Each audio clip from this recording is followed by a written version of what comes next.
Listo, vamos, arranca.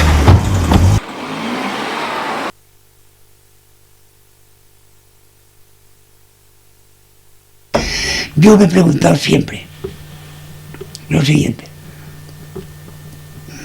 ¿por qué le asesinaron?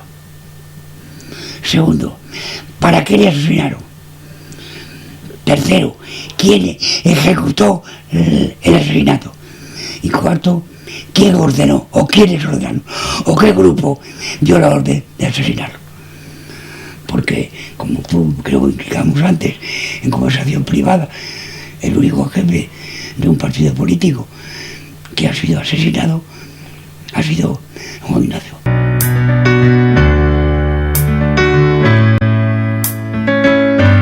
El 12 de diciembre de 1980, Juan Ignacio González, líder del Frente de la Juventud, fue asesinado en el portal de su casa. El Frente de la Juventud fue un partido político, inscrito en el registro de asociaciones políticas en 1978, y que fue derivando como consecuencia de su activismo hacia posiciones claramente fuera de la ley. Para muchos historiadores fue el primer y único grupo de corte fascista cuya actividad política acabó desembocando en la lucha armada. Juan Ignacio hizo célebre un tríptico que vino un poco a alterar muchas conciencias. Patria, justicia y sobre todo la tercera, que era aquella que él ansiaba, que era revolución. ¿Revolución para qué? Revolución para conseguir una patria digna y una justicia plena. Por consiguiente, ese era Juan Ignacio. Nos encontramos con un líder, ciertamente teníamos carestía de ello, necesitábamos una persona joven, agresiva, aguerrida, que supiera llevarnos, y encontramos rápidamente a Juan Ignacio. Yo recuerdo que en las primeras, lo que eran tan rimbombantemente las primeras elecciones democráticas, pues las escuadras que mandaba Juan Ignacio despliegan una actividad desbordante. El partido político Frente de la Juventud cometió atentados y atracos para armarse y financiar sus actividades violentas, cuyo último fin era subvertir el Estado de Derecho. De esta manera lo describió la Sala Primera de la Audiencia Nacional en la causa contra la cúpula del partido en su fallo. Pero, ¿cómo llegaron Juan Ignacio y sus jóvenes a situarse en estas posiciones violentas? ¿Y cuál es el camino que recorrieron para encontrarse en abierta confrontación con el Estado? La corta, pero intensa y agitada historia de Juan Ignacio y el Frente de la Juventud es en buena medida también la de esa etapa de la historia de España que se dio en llamar transición y que, en contra de lo que nos han contado, fue también convulsa.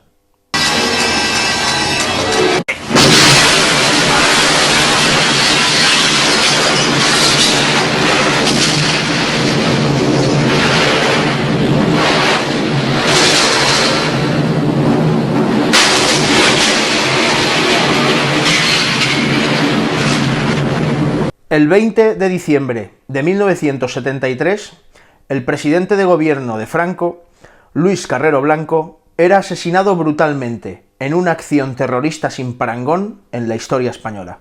La organización terrorista de la extrema izquierda nacionalista, la ETA, reivindicó inmediatamente el atentado.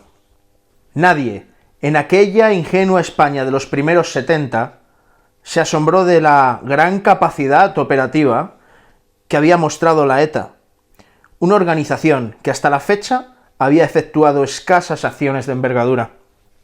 No creo que ETA tuviera sustantividad en los medios y operatividad en sus estructuras para haber hecho aquello. A mi juicio, todavía eso es un tema a esclarecer. No hay que olvidar, ya que hablamos de Carrero Blanco, que era el último obstáculo que quedaba para derrocar el régimen franquista. Sí, sí, sí, es evidente. Vamos, no. Y uno de los motivos, por ejemplo... eso... El último, pero el principal. Exacto, Sí. ¿vale? Hace poco la hija de Carrero decía que de Franco para abajo todo el mundo sabía que iban a eliminar a su padre. Hoy en día, con la sabiduría y la tranquilidad que el paso del tiempo otorga, son muchísimas las voces autorizadas que afirman que tras el magnicidio se encontraba la larga mano de la CIA y la complicidad de los principales estamentos del régimen. Qui prodest, es decir, ¿a quién podía beneficiar ese magnicidio? Y desde luego ese magnicidio podía beneficiar en primer lugar, naturalmente, a la política imperialista de los Estados Unidos. Luego, no hay que olvidar que el día anterior había tenido una reunión Carrero Blanco, ni más ni menos que con el mayor intrigante de la historia del segundo ciclo del siglo XX, Henry Kissinger, el judío Henry Kissinger. Henry Kissinger estaba molesto, y Estados Unidos, con Carrero Blanco. Pero a mi juicio hubo ayuda externa bastante grande, lo que eso no se ha podido descubrir.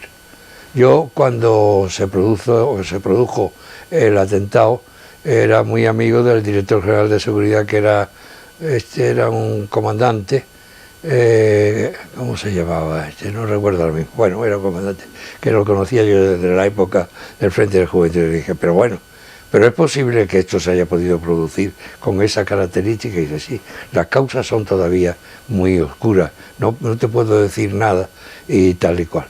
Pero yo desde el principio sospeché que allí había algo extraño. No puedo afirmar nada porque no tengo pruebas de ningún tipo, pero la intuición me ha hecho pensar siempre que detrás de un asesinato que iba a tener una repercusión extraordinaria y que rompía la línea de continuidad del régimen, no podía ser en definitiva, pues en fin, una operación infantil, ni mucho menos. El asesinato del almirante Carrero supuso que España sería vertebrada en distintos mini-estados y los partidos políticos serían los depositarios de la voluntad popular.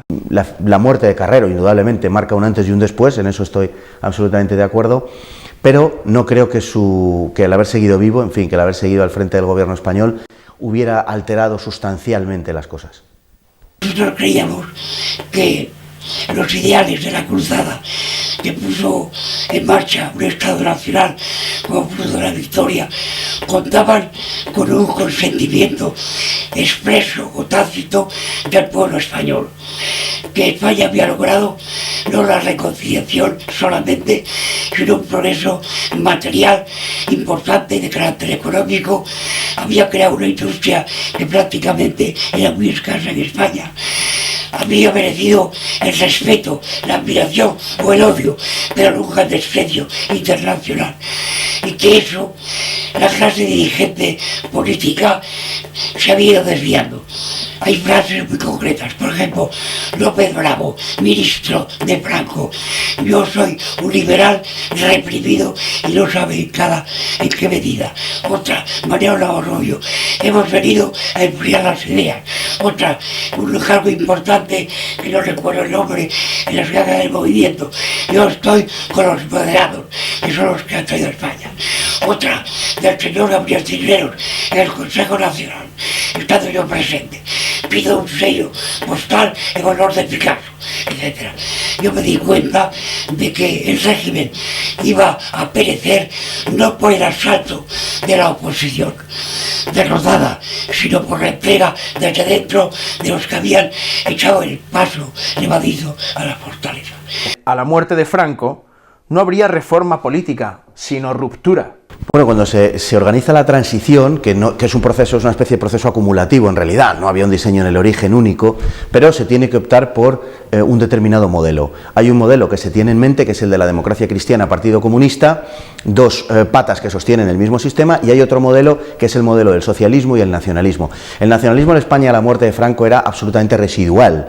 Es un invento del propio régimen para sobrevivir, porque en el fondo lo que está haciendo es reforzar las oligarquías locales, y hay mucho interés en que eso sea así en definitiva, y hoy estamos viéndolo pues de una forma muy descarnada. 2 días después de la muerte de Franco juraba como flamante jefe del Estado Juan Carlos de Borbón. Los acontecimientos se desarrollaban según la hoja de ruta de quienes habían decidido dinamitar el régimen anterior. Recuerdo un ejército de traidores, recuerdo una jerarquía eclesiástica de traidores, recuerdo la frase de Elías de Tejada que a mí me ha impactado, porque yo he permanecido fiel a la idea de que el catolicismo es uno de los pilares, pilares por lo menos culturales de la nación española, de que la jerarquía católica es sádica con los fieles y masoquista con sus enemigos. Eso es lo que mejor retrata la Iglesia española, yo creo que la Iglesia universal, en los últimos 50 años. Y abandonados por el ejército, abandonados por la Iglesia, abandonados por el Estado, por el aparato del Estado, nosotros subsistimos solos. Los medios de comunicación iban a resultar fundamentales para la formación de la opinión pública. Es, desde ellos, que comienza a manejarse la conciencia colectiva de la sociedad. Pronto el español de a pie empieza a identificar con precisión dos bloques políticos. Por un lado, el de los reformistas, aperturistas, tolerantes, demócratas y modernos, y enfrente, el de los leales al régimen del 18 de julio, presentados como fanáticos intolerantes aferrados al pasado, violentos y nostálgicos. Los medios de comunicación acuñaron un término de éxito para denominar este grupo, un término que no dejaba lugar a dudas: el búnker. Todos los que se fueron poniendo de una forma u otra, sobre todo porque lo hacían de forma individual, delante de esa avalancha histórica, que era una avalancha, yo creo, generacional, pues fueron laminados, ¿no? Podemos hablar de esos políticos de primera línea, pero también de una serie, pues, por ejemplo, de generales, los que se oponían, por ejemplo, quisieron oponerse a la legalización del Partido Comunista, que simplemente uno tras otro iban siendo destituidos y quedaban absolutamente... Además, el búnker, que era esa imagen periodística, yo creo, sobre todo, en la que se hablaba que existía una fuerza involucionista, pues verdaderamente importante y potente y poderosa en España, yo creo que no era tal, sino era una jaula donde se iban colocando, a todos aquellos los que no estaban dispuestos a colaborar con un íter preestablecido. Pronto, la revista Fuerza Nueva y el diario El Alcázar serán señalados como órganos oficiales del búnker y sometidos a una masiva campaña de descrédito. La campaña contra nosotros fue fruto de un pacto entre los que eran tarditas y los que estaban abiertamente en la oposición. Sin embargo, para consternación de los demócratas, no iba a ser el búnker el que haría peligrar al nuevo régimen democrático. Son más de 1000 muertos, ¿no?, los que ensangrentaron las calles en muy poco tiempo, en muy pocos años.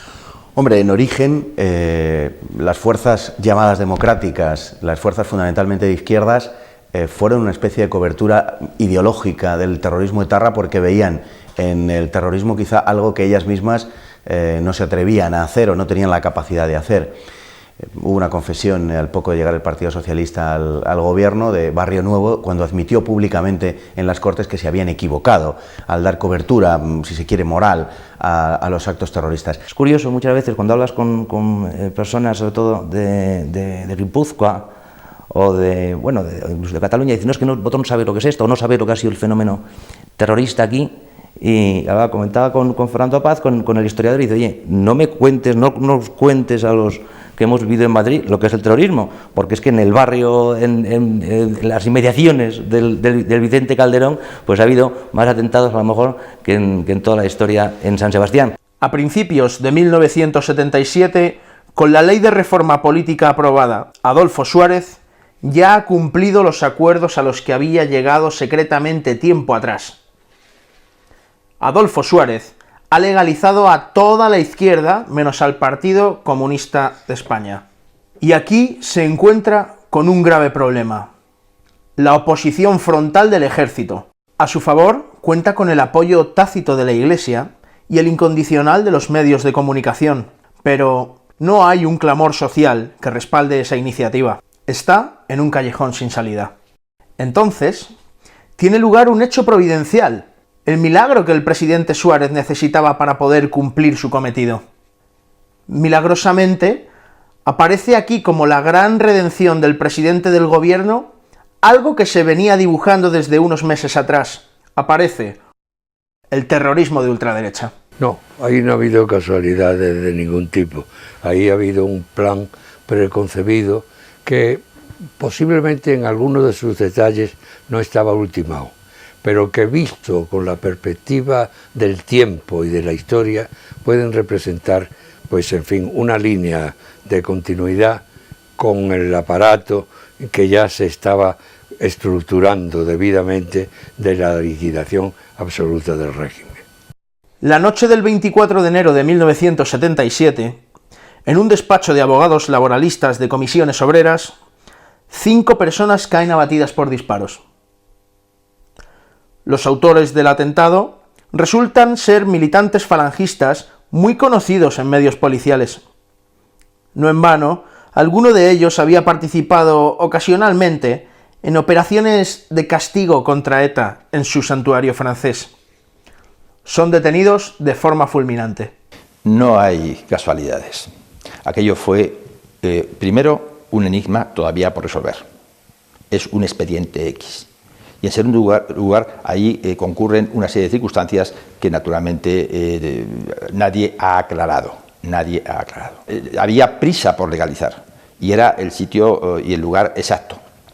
Una semana convulsa, has comentado los secuestros del presidente del Consejo de Estado, el señor Oriol, y de un militar de altísimo prestigio y graduación, como era Villaescusa. Claro, hacía falta todavía tensar más la tensión. Hacía falta todavía dar un golpe mucho más impactante. La trama fue un golpe con una doble vertiente.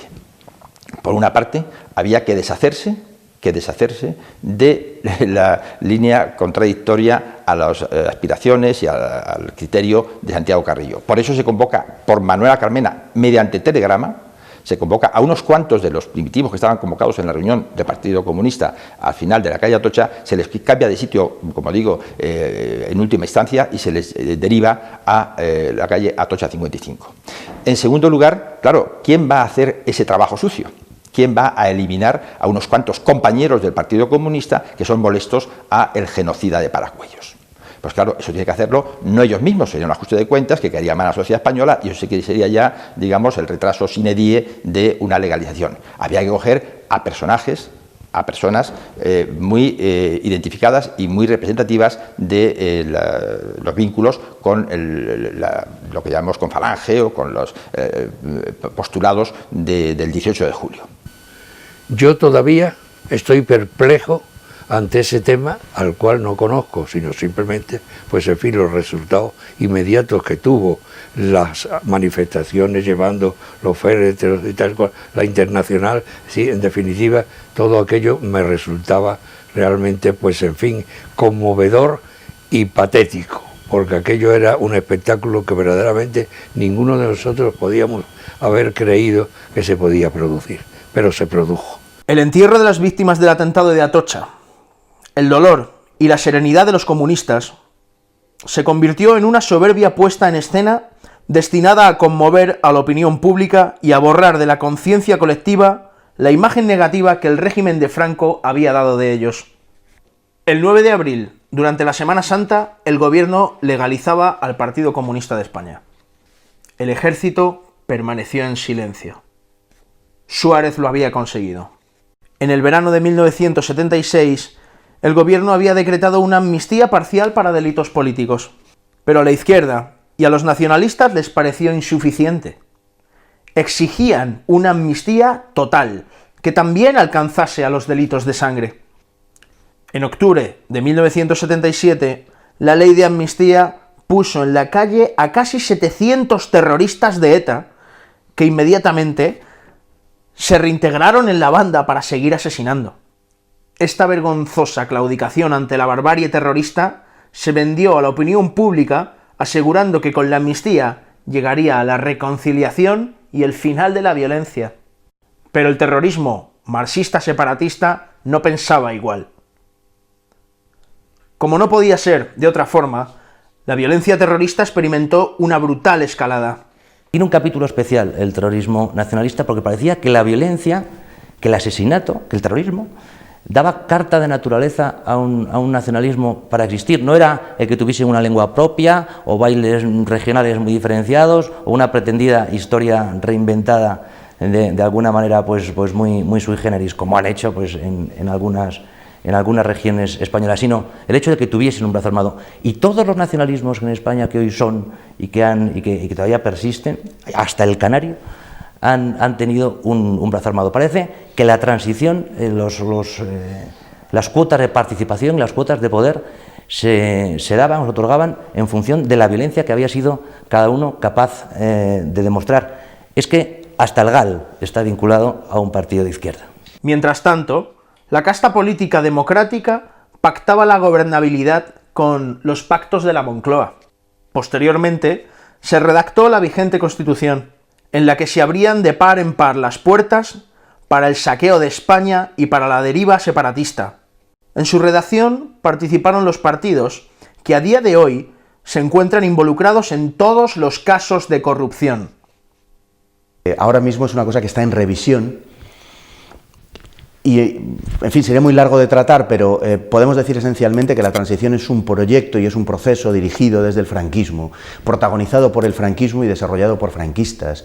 La izquierda lo único que hizo en definitiva fue sumarse a ese proyecto, un proyecto que ya estaba diseñado desde el propio régimen, y es ahora, y solamente ahora, cuando la izquierda está poniendo eso de relieve. En los últimos 35 años, la izquierda lo que ha estado haciendo ha sido dando una versión de la transición en la cual ellos se arrogaban un papel protagonista que verdaderamente nunca tuvieron. La izquierda lo que pretendía en los primeros momentos de la transición, por su obvia conexión con el franquismo, lo que pretendían, decía, era una ruptura, y lo que planteaban era una ruptura. En estos 35 años, desde las instituciones y desde la academia, lo que se ha venido diciendo por parte de la izquierda es que la transición la protagonizaron ellos, en realidad, y que fue gracias a su generosidad. Entiendo que la realidad histórica es absolutamente contraria a lo que ellos decían. Ahora mismo la izquierda está ya reconociendo, porque se ha puesto en solfa todo el proceso de transición por las conexiones precisamente con el régimen anterior, es ahora cuando la izquierda justamente está empezando a reconocer que no fueron ellos los protagonistas de una historia en la cual, en definitiva, fueron una especie de invitados necesarios para que se produjera esa transición, pero en la que ellos no tuvieron ningún papel protagonista en absoluto, sino que se sumaron a una fiesta que otros habían convocado, en definitiva el propio franquismo. Empieza el proceso de transición, nosotros ya estábamos era evidente que muy vinculados a la resistencia frente al proceso de transición que era un manifiesto proceso de traición. Un régimen no muere nunca por la fuerza de sus contrarios, sino por la debilidad creencial de aquellos que, estando dentro del mismo, están obligados a defenderlo. Y eso, en definitiva, es lo que ocurrió. Sin embargo, aceptan la monarquía. Tú no sabes quién vino aquí a España apenas muere Franco. Pues un grado 33, cuyo nombre tengo ahí en el libro, la masonería, que se une con la oposición al régimen socialista, al comunista, al anarquista, tal. Republicano, monarquía. Con la monarquía liberal vamos a conseguir todos los objetivos que consiga una ley. Y conviene mantener, yo digo, a cambio de tres cosas: la bandera, el himno y la corona, que no es lo mismo que la monarquía. A cambio de eso, vamos a conseguirlo todo. Este señor, inmediatamente después de esta entrevista, se entrevista con el Ministerio del Interior para pedirle que se legalice la masonería. El Ministro del Interior consulta con Adolfo Suárez. Adolfo Suárez consulta con Tarracón. Y Tarracón aprueba la masonería. Y hace las declaraciones que tengo es que no es la masonería. Importante, ¿no? Al pueblo español se le dijo una vez más que la aprobación de la Constitución era necesaria para culminar la reconciliación entre los españoles. Con la nueva Constitución, la convivencia pacífica quedaría garantizada y la violencia terrorista, esta vez sí, llegaría a su fin.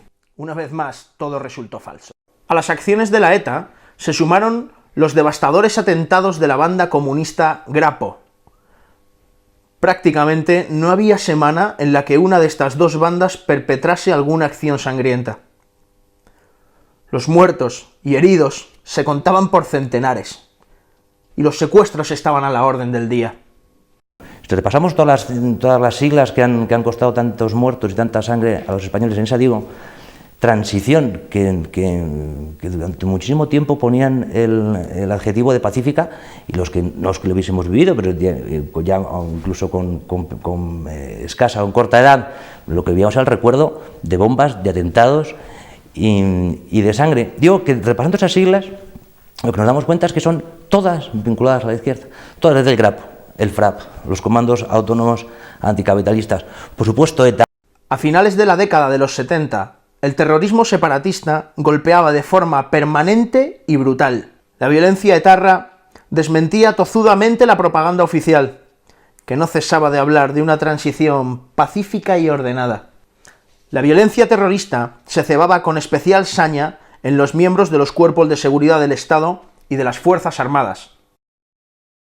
Mientras el terrorismo asesinaba a militares, policías, el Estado era capaz de soportarlo, como dijo Felipe González en cierta memorable ocasión, ¿no? Fue cuando empezaron a matar políticos y periodistas, cuando la actitud varió fundamentalmente y cuando los gobiernos, cuando el Estado tomó esa pancarta de lucha contra el terrorismo, algo que hasta entonces había venido haciendo de una forma muy timorata. Parece, por las pruebas que los propios gobiernos daban, parece que les preocupaba más los efectos sociales y los efectos políticos del terrorismo que el hecho del terrorismo mismo, ¿no? Hasta que ese terrorismo entiende que asesinando a miembros de las fuerzas del orden y de las Fuerzas Armadas no va a conseguir nunca su objetivo, pero que en cambio puede hacer mucho más daño al Estado y mucho más daño al gobierno si se dedica a matar políticos y a asesinar periodistas. Es entonces cuando, en mi opinión, se da un cambio en la política terrorista, tampoco un cambio sustancial, pero sí que se empieza a utilizar el terrorismo como una especie de imán, de polo de atracción para reunir a la gente en torno al régimen. Al mismo tiempo, la masiva asistencia de gente a los actos convocados por las fuerzas nacionales era vista desde el poder con creciente preocupación. Empezó a cundir el miedo a un golpe de Estado. La verdad es que aquello fue algo tremendo y que tenía que ser un dispositivo de acción de tal naturaleza que pudiera provocar lo que provocó, es decir, que el ejército se mantuviera ya pues en una actitud, si no beligerante, desde luego alterable ante los hechos que se estaban produciendo. Urgía una maniobra correctora. Había que centrar a la sociedad española. Y entonces las alcantarillas entraron en acción. Era la santa alianza entre sectores de las fuerzas de seguridad del Estado, sectores económicos, sectores del ámbito de la información y partidos, que tendían todos a construir un clima político en el que la transición alumbrara un amplio espacio de centro-derecha y centro-izquierda.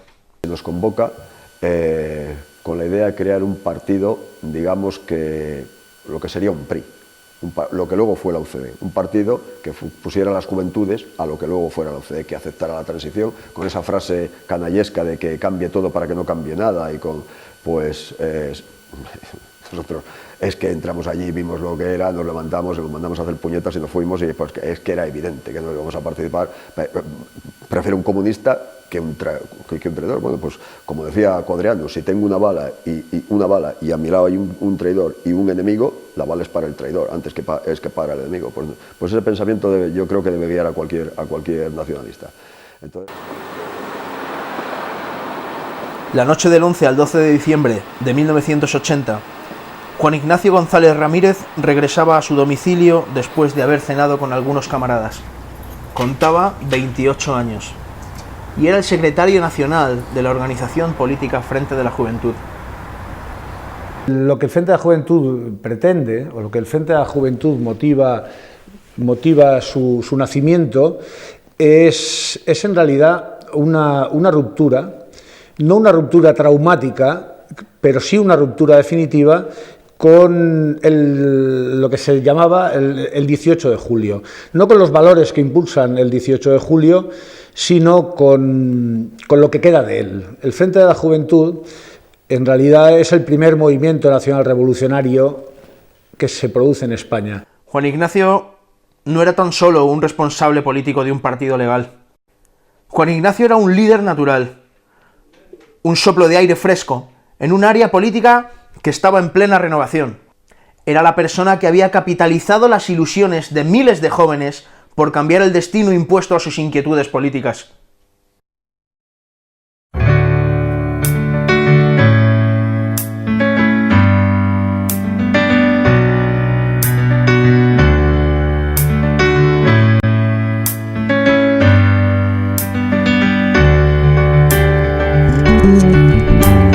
Ricordo ancora la stanza dove ti ho conosciuto.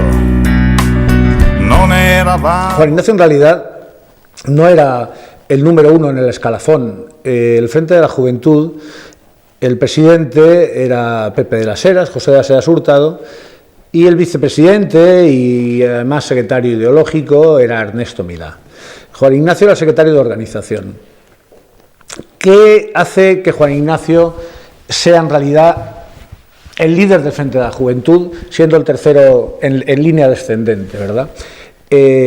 La respuesta es evidente, el carisma. Hay determinadas cosas que no se pueden adquirir, no se pueden comprar en el Corte Inglés. Juan Ignacio era una persona que tenía un carisma extraordinario, y de ahí que se convirtiera en secretario de organización y que a través de él se gestionaran todas las provinciales y consiguiera además no solamente que le siguiera un montón de gente del partido Fuerza Nueva, prácticamente toda Fuerza Joven en Madrid y muchas provinciales, sino que además se fueran sumando cada vez más provincias a lo largo de toda la geografía española. Juan Ignacio había abandonado la revolución pendiente por forjar la ilusión en la revolución que vendrá. Era una persona honorable, buena, cariñosa y valiente. Yo me di cuenta desde el primer momento de que esa persona tenía algo especial, algo distinto al resto. Más que un soplo, un vendaval de aire fresco, que había prendido en el corazón y en el espíritu de la generación que no vivió la guerra, ni la posguerra, ni prácticamente el régimen, pero que había adquirido conciencia revolucionaria y dado un paso adelante por sacar a esta de las faldas del tardofranquismo. Como siempre he dicho, yo me afilié a los 15 años al Frente de la Juventud porque me parecía un aire fresco, un aire de ruptura completamente con partidos que para mí ya eran obsoletos, como podía ser la estructura en sí ya era obsoleta, como podía ser la de Fuerza Nueva o la de Falange. Éramos todos muy jóvenes, que teníamos ganas de hacer una revolución joven, porque ya no hablamos tanto de la revolución pendiente, sino que de hacer una revolución del momento. Fue en esas fechas cuando, nervioso y asustado, el ministro del Interior, Juan José Rosón, se asomó a los medios de comunicación y vociferó: los mayores enemigos de la democracia son ETA y el Frente de la Juventud. En ese momento, la persecución policial y mediática sobre este apenas nacido grupo político fue brutal. El gobernador civil de aquella época, Juan Antonio Rosón, pues era un perfecto malnacido. Tenía la maldad de los traidores, de los que han sido falangistas, bueno, de los que dicen que han sido falangistas, de los que se han aprovechado de esa situación de falangismo para hacer negocios familiares, una auténtica caciques gallegos, y que posteriormente, cuando cambia la situación, ellos saben cambiar de chaqueta con una celeridad del mundo, y ellos saben acomodarse a la situación. Es decir, siempre ha habido un gran interés por parte de quienes pilotaron la transición primero, precisamente para desmarcarse, porque venían del franquismo, porque eran el franquismo, tenían un interés en hacer ver que ellos luchaban como el que más contra ese fascismo, de la misma manera que los demócratas europeos luchaban como herencia de la lucha de la Segunda Guerra Mundial contra el fascismo, ¿no? Eso por una parte. Y por otro lado, al régimen siempre le ha interesado mucho agitar todo lo que tiene que ver con las llamadas tramas negras, con la extrema derecha, con el mundo del fascismo, etcétera, precisamente porque eso les da una especie de pátina de legitimidad y les permite pues poner a todos en el mismo plano. Recientemente hemos tenido también una buena muestra de ello por parte del actual ministro de Interior, porque al poner en el mismo plano a unos y otros, digamos que el gobierno gana una especie de espacio de centralidad, en el cual se produce una especie de hiperlegitimación del gobierno y, por supuesto, por ende, del Estado. Durante toda la época de la transición y la democracia es innegable que han estado hablando pues, de estas tramas negras, de estos intentos de desestabilización, de lo que llamaban involución, y quizá pues, uno de los ejemplos más claros y más gráficos de todo esto ha sido el 23 de febrero, ¿no? Que realmente es un autogolpe, no es un golpe dado por nadie fuera del régimen, más que de forma, si se quiere, bueno, pues muy tangencial. El 29 de mayo de 1979, una hora después de que la Policía Nacional hubiera disuelto un puesto de propaganda situado ante la vidriera de la cafetería California 47 en la calle Goya de Madrid, estallaba una bomba colocada por los Grapo en el interior del local, causando 8 muertos y 40 heridos. Tras los primeros instantes de confusión, los medios de comunicación acusan del atentado al Frente de la Juventud. Sin embargo, la rápida detención de los verdaderos culpables corta de raíz la campaña de intoxicación. Mi primer recuerdo público, todos tenemos en la memoria pues los recuerdos íntimos, familiares, privados, que cada uno, pero también hay un recuerdo público. ¿Cuál es la primera noticia, la primera vez que te encuentras y te recuerdas? Y el mío fue acompañar a mis hermanos, os lo recuerdo muy bien, a depositar unas flores en la calle Goya, en la cafetería California 47. El atentado a la cafetería California fue considerado por el Frente de la Juventud como un intento de asesinar directamente a la militancia patriota. Hubo un antes y un después de California 47. Se tomó la decisión de radicalizar la actividad militante, adquirir armas para la autodefensa y dotarse de medios económicos para garantizar la viabilidad de la lucha política. En el bagaje positivo del Frente de la Juventud o en sus méritos siempre habrá que reconocer esa valentía, esa gallardía y desde luego ser el primero de los movimientos españoles nacional revolucionarios o patriotas revolucionarios que decidió enfrentarse directamente al sistema. Iba a decir con las mismas armas, pero evidentemente esto es grotesco, es decir, es una ridiculez intentar decir que uno se enfrenta al sistema con sus mismas armas. Las armas del sistema son muy poderosas y además disponen, como ya sabemos, de personas asalariadas para ejecutar. El Frente de la Juventud, con firmeza en sus convicciones revolucionarias, pero empujado por las circunstancias, había tomado un camino sin retorno. Una de las características también que se asignan al Frente de la Juventud y que es indiscutible, que es un hecho cierto, es el de la acción directa. El Frente de la Juventud, en un momento determinado, se planteó la tesitura de tener que elegir entre integrarte en el sistema o enfrentarte a él. Hay dos formas para enfrentarse a la acción política a las personas de nuestra ideología y solamente hay dos, no admite términos medios. Una es la confrontación directa y otra evidentemente es participar del juego que te proponen, intentar no ser asimilado o alineado con el sistema, pero sí participar en el juego democrático. En esta línea en la que se encontraba en aquella época, 1978-79, esta era la línea en la que se encontraba Fuerza Nueva, o se encontraba Falange Española, o se encontraba el resto de partidos. Frente de la Juventud, que nació como un partido político, que no como una asociación, desde el minuto 1 fue un partido político, el Frente de la Juventud asumió desde el primer momento la tesis contraria a la que habían asumido a la que tenían asumidas el resto de formaciones que se encontraban en aquel momento en el área. El Frente de la Juventud asumió la acción directa como su leitmotiv. Y esto, lógicamente, no podía acabar de otra manera que como acabó. Apenas un mes después del asesinato de Juan Ignacio, era disuelto el Frente de la Juventud. El asesinato de Juan Ignacio conmovió a todos los militantes y líderes de las fuerzas nacionales. La capilla ardiente, instalada en la sede del Frente de la Juventud, en Madrid, en la calle Claudio Coello, congregó a miles de activistas y a los más destacados líderes de las organizaciones patriotas. Oye, ¿te has enterado que han matado a un falangista? ¿Cómo? ¿Pero eso cómo puede ser? Pues sí, han matado a un falangista y está, además, de cuerpo presente en tal sitio, que me parece que era por ahí, por Claudio Coello, por eso. Entonces yo inmediatamente cogí, me puse la camisa azul y me fui al sitio donde decían que estaba este hombre.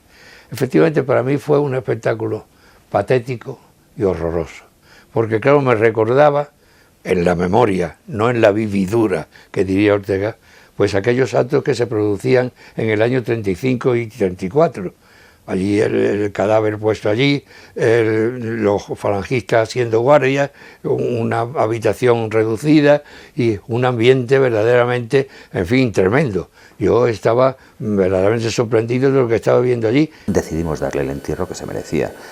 Las fuerzas policiales obligaban, por orden directa de Rosón, gobernador civil de aquella, o ministro de Interior en aquellos momentos, y culpable de todas las canalladas que se hicieron en la época, pues sin duda ninguna las cloacas eran llevadas única y exclusivamente por él. Dio la orden contundente de que Juan Ignacio no iba a salir a hombros, que se le montaran en un furgón y que le enterráramos, pero con un furgón, y que fuéramos directamente a la Sacramental para enterrarlo. Decía yo, pero esto, pues eso, que se reproduzcan estas escenas después de haber creído que habíamos superado ya todo ese periodo de odioso enfrentamiento que representó los márgenes premonitorios del movimiento nacional, me parecía una verdadera barbaridad. Consternado, volví a casa y es una de las cosas que no he olvidado nunca. El entierro de este chico al que yo no conocía ni de lejos, pero basta que hubiese sido un falangista asesinado para el que yo tenía la obligación moral de asistir.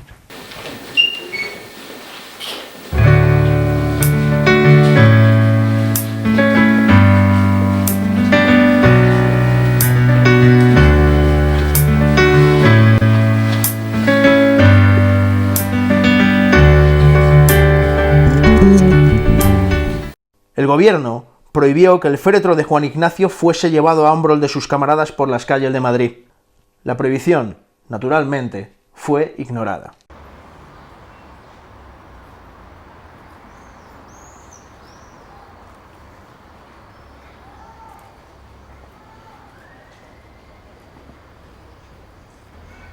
Juan Ignacio, presente.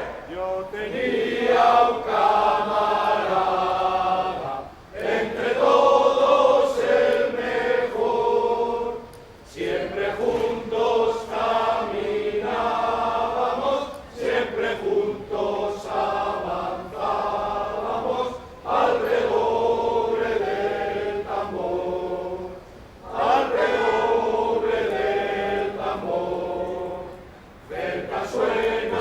¿Qué íbamos a esperar?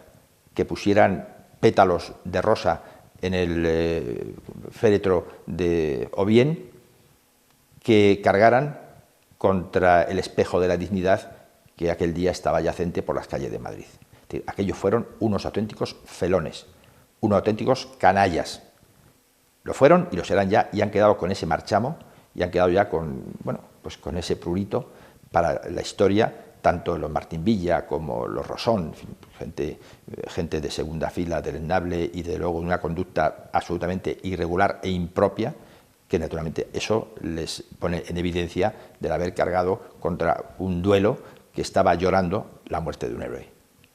Fue la reacción de un gobierno reaccionario, no la reacción de un gobierno reaccionario, sino un grupo reaccionario en contra de lo que podía ser la esperanza de una aglutinación futura del tema falangista.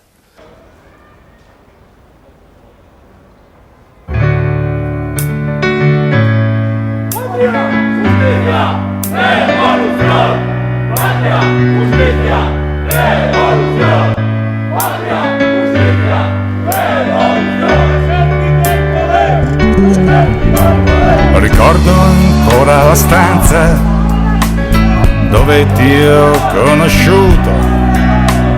Non eravamo. Y la contundencia de nuestros chavales, de los más jóvenes, se enfrentaron con la policía. Fue brutal ese enfrentamiento que hubo, Y aquel féretro, aquel cortejo siguió caminando y al final conseguimos que llegara hasta la Sacramental San Justo, donde le dimos la cristiana sepultura.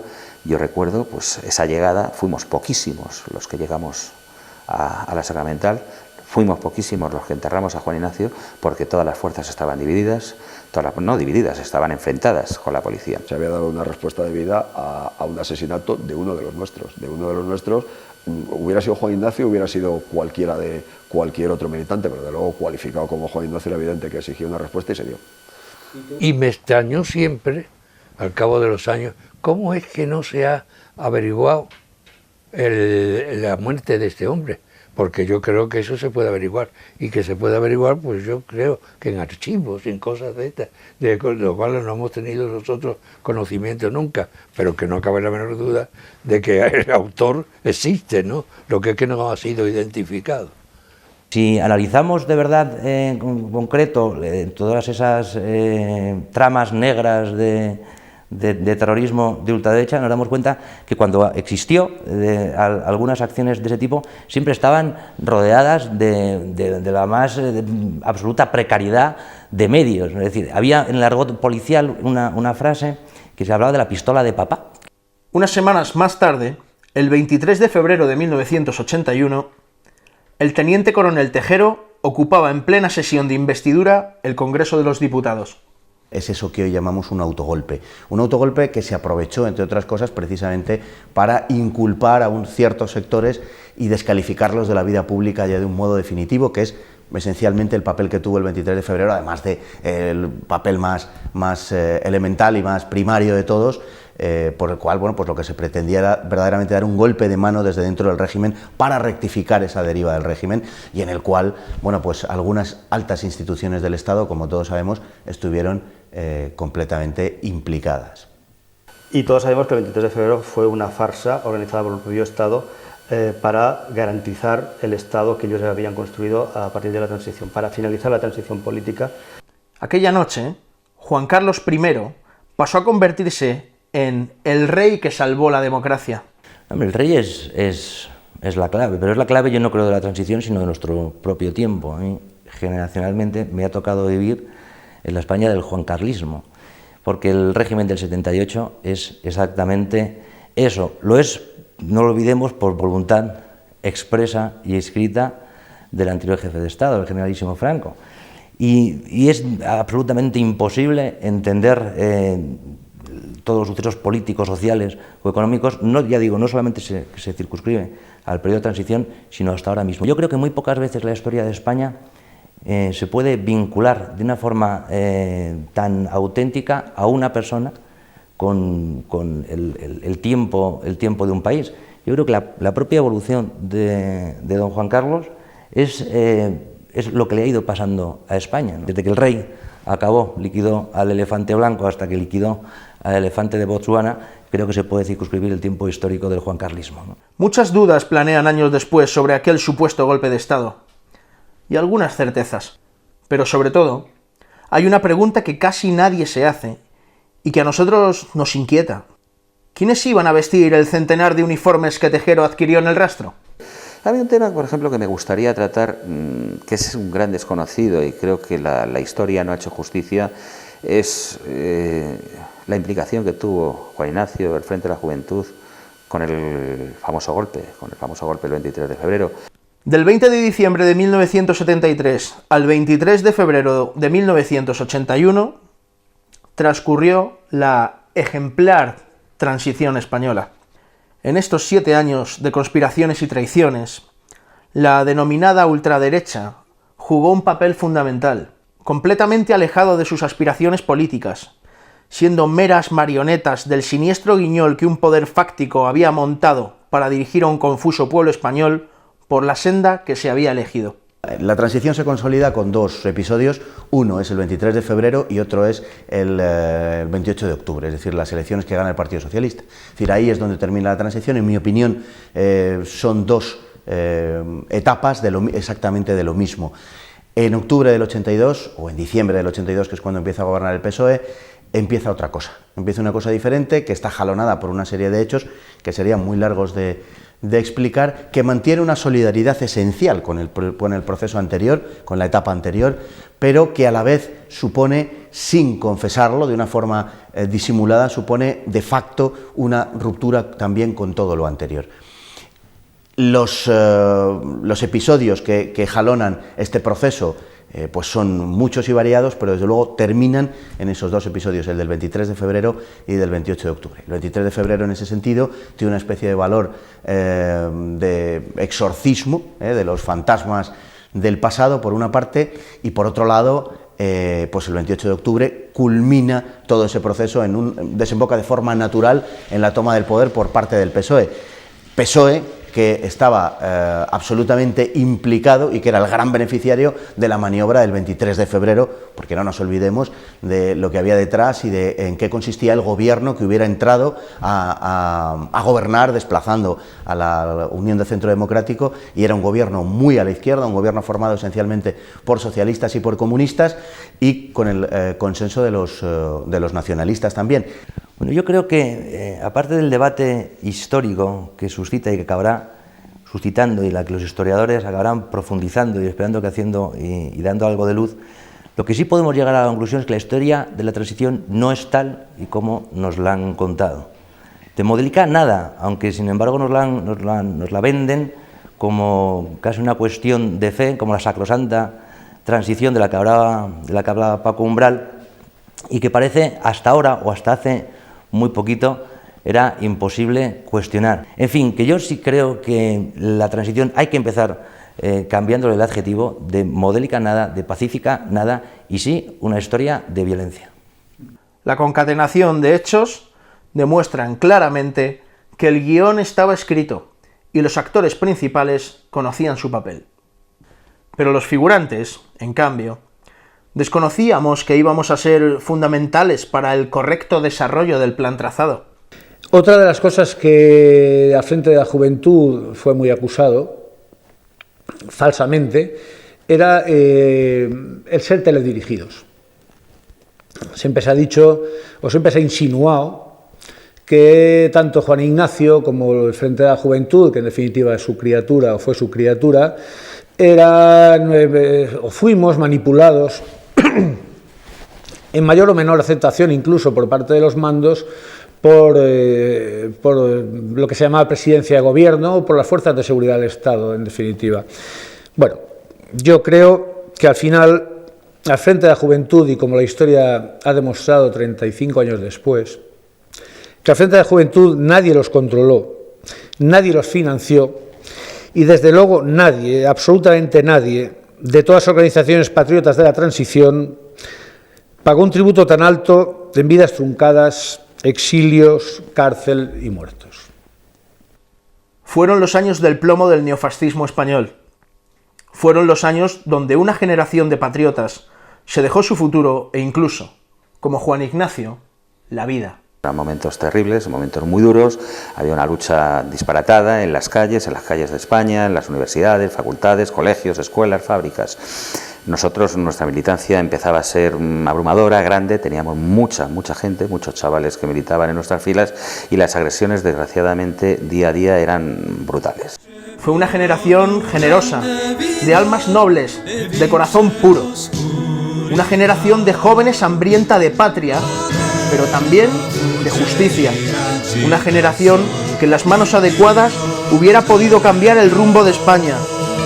Tal era su espíritu y su entrega. Y Juan Ignacio fue por méritos propios uno de los referentes, uno de los líderes de aquella juventud indómita y potencialmente revolucionaria. Fue una posibilidad política truncada, como lo fue José Antonio Primo de Rivera, o Ramiro de Marramos, o Onésimo Redondo, o Julio Ruiz de Alda. Es decir, él hubiera sido el epígrafe último, posterior, el epílogo que pusiera punto y final a la Revolución Nacional, que estaba todavía y sigue estando pendiente. Hoy en día seguimos maldiciendo a aquellos que le arrancaron la vida. Tal vez nunca sepamos quién lo hizo, pero siempre hemos sabido quién lo ordenó. Como es un crimen que también está sin resolver, pero que todo el mundo puede pensar quién estaba detrás de él, a todo aquel que colaboró y que naturalmente estaba en las altas cúpulas y en las altas cumbres del poder, que colaboró precisamente para la eliminación mediante el asesinato de Juan Ignacio, pues se tenía que encontrar molesto, incómodo y naturalmente pues quería pues de alguna manera arrasar contra Juan Ignacio y contra los hombros que se arrimaron allí aquel día para llevar su cadáver. Yo creo que es una asignatura pendiente que tenemos, ya que estamos hablando de la transición y hay una película muy famosa sobre eso, es una asignatura pendiente que tenemos y que tarde o temprano la aprobaremos, porque aunque solo sea por establecer la verdad y saber quiénes son los más que los autores materiales, que también el inductor, que para nosotros está claro que eso procede por lo menos para mí, está claro que procede del aparato del Estado, del aparato de represión del Estado. Pero sonreímos cuando vemos que 30 años después nuestras banderas siguen ondeando. Y es que los cobardes desconocen que un hombre nunca muere mientras quede uno, tan solo uno, que grite ¡presente! Después de escuchar su nombre. Nadie los controló, nadie los financió y desde luego nadie, absolutamente nadie, de todas las organizaciones patriotas de la transición pagó un tributo tan alto de vidas truncadas, exilios, cárcel. Ricordo ancora la stanza dove ti ho conosciuto, non eravamo poi molti a frequentare quel buco, stavi scrivendo sul muro, tutto indaffarato, delle parole strane, ma dal chiaro significato, anche se tutti noi no, anche se tutti noi no, anche se tutti noi no, anche se tutti noi no. Questa targa vi arriva dalla Spagna, dall'Associazione Culturale in Memoria Juan Ignacio e in ringraziamento per la vostra collaborazione in memoria a Juan Ignacio, per la vostra collaborazione disinteressata e per il nostro amico. E vi ringraziamo tutti tanto. Il nostro segretario Juan Antonio Larrea vi ringrazia tanto, vi ha incaricato di dirvi che veramente vi sta molto molto grato. Un saluto a tutti quanti gli amici spagnoli. Grazie. Da parte della compagnia, anche da quelli che non ci sono oggi. Grazie.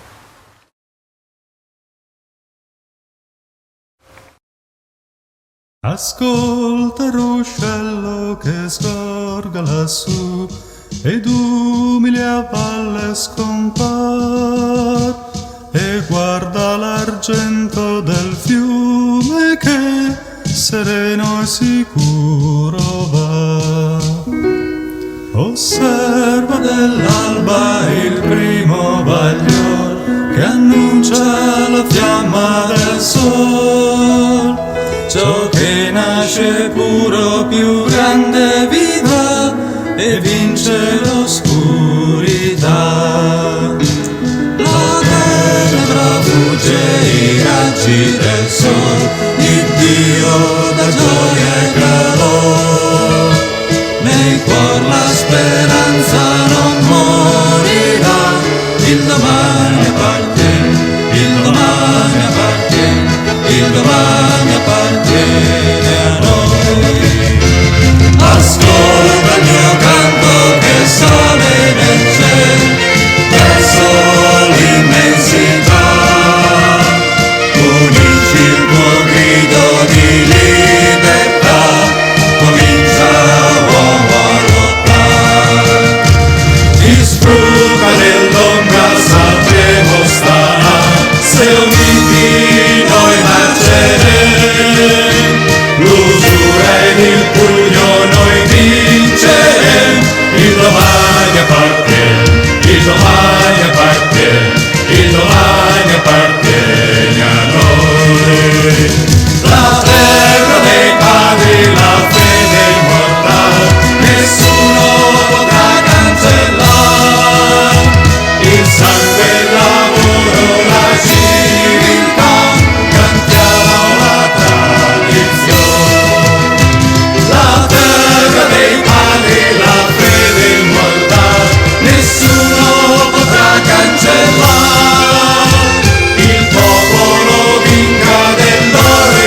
appartiene, il domani appartiene a noi.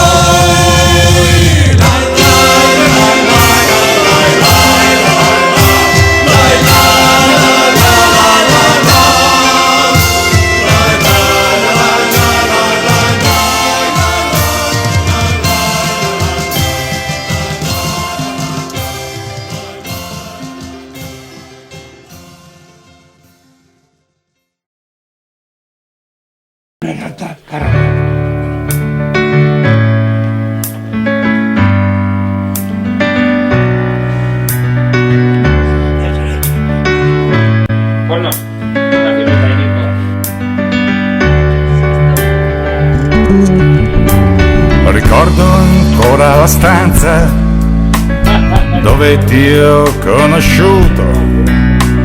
Non eravamo poi molti a frequentare quel buco. Stavi scrivendo sul muro, tutto indaffarato, delle parole strane, ma dal chiaro significato. Anche se tutti noi no, anche se tutti noi no, anche se tutti noi no, anche se tutti noi no. Forse era solo lo sfogo di un ragazzo arrabbiato, ma io 20 anni dopo non l'ho ancora dimenticato, perché sai, certe emozioni, specialmente se sincere, le conservi nella mente e diventano bandiere.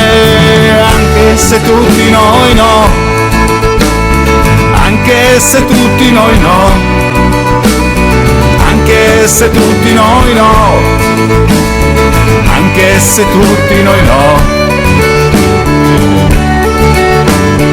Cambiano le facce signori, gira la ruota del tempo, ma la vecchia canzone s'alza ancora nel vento. Stiamo buttando le ortiche per inseguire il potere, la nostra fede più antica e le ragioni più vere. Anche se tutti noi no, anche se tutti noi no, anche se tutti noi no, anche se tutti noi no.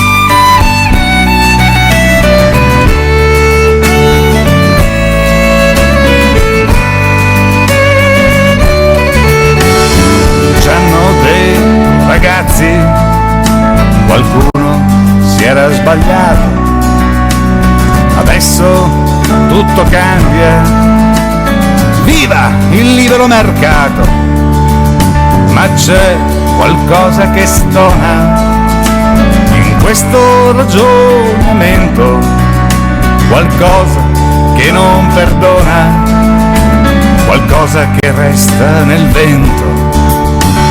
Saranno le voci di molti che ci hanno già lasciato e non mi pare che siano morti gridando viva il libero mercato. Anche se tutti noi no, anche se tutti noi no, anche se tutti noi no, anche se tutti noi no, anche se tutti noi no, anche se tutti noi no.